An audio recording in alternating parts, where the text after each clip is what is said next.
Guys, தளபதி இவ்வளோ பக்கத்தில் பார்ப்பேன்னு சொல்லிட்டு சத்தியமாக நான் நினச்சே பார்க்கல. தளபதியை பார்ப்போமான்ற ஐடியாவும் இல்லை.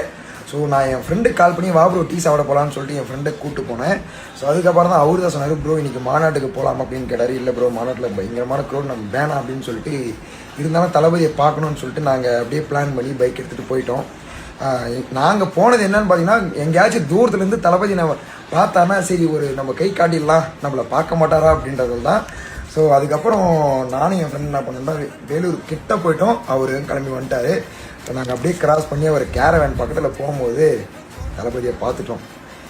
என்னன்னா அப்படி இருக்காரு, அப்படியே ஆள். இப்போ தான் தெரியுது ஏன் பொண்ணுங்கள்லாம் தளபதிக்கு பயங்கரமாக ரசிக்கிறாங்கன்னு சொல்லிட்டு. ஏன்னா எங்களுக்கே அவரை பார்க்கும்போது என்ன கலரு பா வேற மாதிரி. அது மட்டும் இல்லாமல் எக்கச்சக்கமான க்ரௌடுங்க. நாங்கள் கொஞ்ச நேரம் தான் பார்த்தோம், வந்துட்டோம்.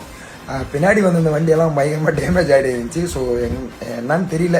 ஸோ ஒரு பின்னாடி வந்து இந்த வண்டியெல்லாம் பயங்கர டேமேஜ் ஆகிட்டு இருந்துச்சு. ஸோ நாங்களும் ஒரு தளபதியை பார்த்துட்டு வீட்டுக்கு வந்துட்டோம். தளபதியை பார்த்துட்டு உண்மையாகவே ஒரு கிடைச்ச ஒரு பெரிய வரம் தான்.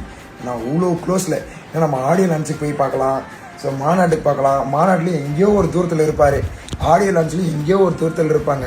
ஆனால் தளபதியை இன்னைக்கு ரொம்ப க்ளோஸ்அப்பில், அதாவது எவ்வளோன்னா பக்கத்திலே, இவ்வளோ பக்கத்திலே பார்த்ததுனால ஸோ ரொம்ப ஹாப்பி காய்ஸ்.